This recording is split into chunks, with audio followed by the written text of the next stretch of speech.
అందరికీ నమస్కారం మిత్రులారా. కడుపు నొప్పి గురించి మీరు వినే ఉంటారు. సో కడుపు నొప్పి అంటే అది ఎలా వస్తుందో తెలియదు. అంటే కొన్ని కారణాలు ఉంటాయి. ఇప్పుడు కడుపు నొప్పి రావడానికి రీజన్ చాలా ఉంటాయి. అంటే అల్సరేటివ్ కొలైటిస్ అంటాం, అంటే స్టమక్ లోపల అల్సర్స్ ఫామ్ కావడం కానీ, లేకపోతే ఐబిఎస్ ఇరిటబుల్ బౌల్ సిండ్రోమ్ లాంటిది ఉండడం కానీ, ఏదైనా కొన్ని పదార్థాలు మనం తీసుకున్నప్పుడు పడకపోవడం, అంటే అలర్జీస్ క్రియేట్ కావడం కానీ, లేకపోతే కొన్ని డిసీజెస్ ఉంటాయి, క్రాన్స్ డిసీజ్ అని, ఇటువంటి డిసీజెస్ వల్ల ఉండడం కావచ్చు. కొంతమందికి స్టమక్ లోపల అంటే ఉన్నటువంటి లేజెంట్స్, అంటే లేయర్ ఏదైతే ఉందో అవి క్రాక్స్ లాగా వచ్చినట్టు ఉంటాయి. సో ఎరోజన్స్ అంటారు. ఇటువంటి ప్రాబ్లం ఉండడం వల్ల కానీ, కొన్నిసార్లు సింపుల్గా గ్యాస్ ఫామ్ అయినప్పుడు కానీ, మీకు అజీర్ణం ఉండడం, అది తిన్నది ఇండైజెషన్ వల్ల కానీ, మోషన్ ఫ్రీగా కాకపోయినా కానీ, చాలా కారణాలు, పెద్ద కారణం దగ్గర నుంచి సింపుల్ కారణం దాకా ఎన్నో కారణాలు ఈ కడుపు నొప్పికి వస్తాయి. సో కడుపు నొప్పికి సపరేట్గా మందులు అనేది స్పెసిఫిక్గా ఏం లేవు. ఏదో అంటే దాని సిమ్టమాటిక్ సిమ్టమ్స్, మజిల్ క్రాంప్స్, ఏదైనా ఎక్సర్సైజ్ చేసినప్పుడు మీకు మజిల్ క్రాంప్స్ వచ్చాయనుకోండి, అప్పుడు కూడా కడుపు నొప్పి, అంటే స్టమక్ మీద వచ్చేది లోపల కడుపు నొప్పిలాగా అనిపిస్తూ ఉంటుంది. దీనికి మందులు ఉంటాయి స్పెసిఫిక్గా, ఏదో వాడుతుంటారు కానీ క్రాంప్స్ తగ్గడానికి, ప్లస్ అక్కడ అంటే యాసిడ్స్ వల్ల వచ్చింది అయితే యాంటాసిడ్స్ ఇవ్వడం, ఇటువంటి చేస్తూ ఉంటారు. కానీ కొంతమందికి ఇంటర్మిటెంట్ స్టమక్ పెయిన్ వస్తూ ఉంటుంది. అంటే తెలీదు, అది పర్టికులర్గా ఎప్పుడు వస్తుందో తెలియదు. అన్నం తినే ముందు రావచ్చు, లేదా అన్నం తింటూ ఉండగా మధ్యలో కూడా వస్తుంది. ఇంకా లేచిపోవాల్సిందే, వాళ్ళు లేచి వెళ్ళి కాసేపు తిరిగేసి వచ్చి కూర్చోవడం, ఇటువంటి ప్రాబ్లం కావచ్చు. కొంతమందికి నార్మల్ ఉంటారు, పొద్దున్న నుంచి సాయంత్రం వరకు నార్మల్ ఉంటారు, సడన్గా కడుపు నొప్పి స్టార్ట్ అవుతుంది. అంటే ఎంత స్టమక్ పెయిన్ ఉంటుందంటే వాళ్ళకి ఏమన్నా అపెండిసైటిస్ ఏమైనా వచ్చిందా అని మనమే భయపడాల్సి వస్తుంటుంది. అంత సివియర్గా మెలికలు తిరిగిపోయేటంత పెయిన్, కడుపు పట్టుకొని మెలికలు తిరుగుతూ ఉంటారు, అటువంటి పెయిన్ కూడా వస్తుంది. ఈ స్టమక్ పెయిన్ అనేది చిన్న ప్రాబ్లమే కానీ చాలా ఇరిటేట్ చేస్తూ ఉంటుందండి.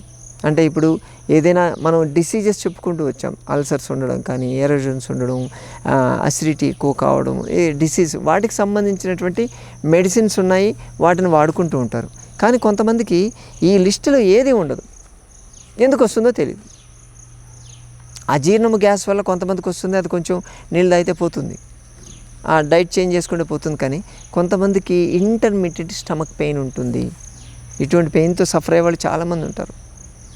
మా స్నేహితుడు కూడా ఒక అతను 2 సంవత్సరాలు బాధపడ్డాడు, ఇదే ప్రాబ్లం. రకరకాల డాక్టర్లు తిరుగుతారు, ఏదో మెడిసిన్ వేసుకుంటాడు, ఓకే తగ్గిపోతుంది అంటారు, ఆ కోర్స్ వాడతారు, తగ్గిపోతుంది. మళ్ళీ అది ఆపేసిన తర్వాత మళ్ళీ 1 వీక్ మళ్ళీ స్టార్ట్ అయిపోతాయి, అదే వస్తూనే ఉంటుంది. ఎందుకు వస్తుందో ఎవరికీ తెలియదు. ఇడియోపతిక్ అని చెప్పి ఒక కేటగిరీ ఉంటుందండి. అన్నీ ట్రై చేసి ఎందుకు వస్తుందో తెలియకపోతే ఆ కేటగిరీలో పెడతారు. ఇది కూడా అటువంటిది. ఇటువంటి కడుపు నొప్పి వచ్చినప్పుడు ఏం చేయాలి? న్యాచురల్ మెథడ్స్, అంటే మనం మొదటి నుంచి సంజీవిని ప్రకృతాశ్రమం చెప్పేది, బయట మందులు వద్దు, మన కిచెన్లో ఉండేటువంటి పదార్థాలతోనే మనం తగ్గించుకుందామని చెప్తుంటాం కదా. సో దీనికి కూడా మన కిచెన్లో ఉండేటువంటి పదార్థాలు వాడుకోవచ్చు. ముందు ఇవి ట్రై చేద్దాం, కాకపోతే తర్వాత పోదాం స్పెషలిస్టుల దగ్గరికి. తొందరపడి మీకు ఏదైనా ఇటువంటి రాగానే ఎండోస్కోపీలు అటువంటి వాటికి వెళ్ళొద్దు. ముందు వీటితో ట్రై చేయండి. ఇంటర్మీడియట్ అంటే తెలియకుండా అప్పుడప్పుడు వచ్చేటువంటి నొప్పి, సరైన కారణం తెలియనటువంటి నొప్పి, అలాగే ఇది మనకు ఇమ్మీడియట్గా రిలీఫ్ రావాలని కోరుకునేటువంటి నొప్పి, దీనికి ట్రై చేయొచ్చు. దీన్ని ట్రై చేయండి, దీనివల్ల పోయేటువంటి నష్టం లేదు. అదేదో నేను చెప్తాను. మన వంటింట్లో వాము, మన వంటింట్లో పోపు డబ్బాలో చూస్తే వాము దొరుకుతుంది కదా, వాము, ఉప్పు. ఓకే, అంటే ఉప్పు ఈ ఐడైజ్డ్ సాల్ట్ కాదండి, దొడ్డుప్పు, లావుది కల్లుప్పు అంటారు కదా, ఆ ఉప్పు ప్లస్ వాము 2 ఈక్వల్గా తీసుకొని, అంటే ఈక్వల్ అక్కర్లేదు, వాము కొంచెం ఎక్కువే ఉంచండి, ఒక 2-3 పీసెస్ ఈ ఉప్పు ఉండేటట్టు చూసి నోట్లో వేసుకొని బాగా నమిలేసేయండి, బాగా నమిలి మింగండి. దాని తర్వాత గోరువెచ్చని నీళ్ళు తాగండి. అలాగే ఆవాలు, చిన్న ఆవాలు దొరుకుతాయి, ఆవాలు కూడా ఒక 1/2 స్పూన్ తీసుకొని దాంట్లో ఉప్పు కొంచెం ఒక 3-4 పీసెస్ ఉండేటట్టు చూసి దాన్ని కూడా బాగా నమిలి మింగండి. వేడి నీళ్ళు తాగాలి, గోరువెచ్చని నీళ్ళు తాగాలి, చాలా బాగా పనిచేస్తుంది ఇమ్మీడియట్.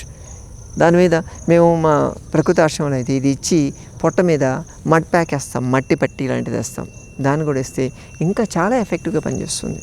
దీన్ని చేయొచ్చు.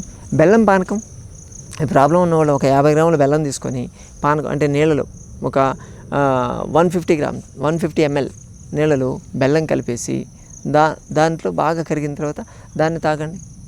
ఇది కూడా బాగా పనిచేస్తుంది. ఇంటి చిట్కాలండి, ఈ 2 ట్రై చేస్తే డెఫినెట్గా మీ కడుపు నొప్పి అనేది తగ్గుతుంది. ట్రై చేసి చూడండి. ఎవరైతే సఫర్ అవుతున్నారో వాళ్ళకి ఈ వీడియోని పాస్ చేయండి. వాళ్ళు యూజ్ చేస్తారు, ఖచ్చితంగా వాళ్ళకి రిజల్ట్ చాలా బాగా వస్తుంది. మీ దగ్గర నుంచి పాజిటివ్ రెస్పాన్స్ వస్తుంది అనుకుంటున్నాను. ఇటువంటి చిన్న చిన్న చిట్కాలతో మనకు వచ్చేటువంటి రోజువారీ సమస్యల నుంచి బయటపడడం ఎలాగో సంజీవని ప్రకృతి ఆశ్రమం షేర్ చేస్తూ ఉంది వీడియోస్. మరో వీడియోతో మళ్ళీ కలుసుకుందాం. నమస్తే.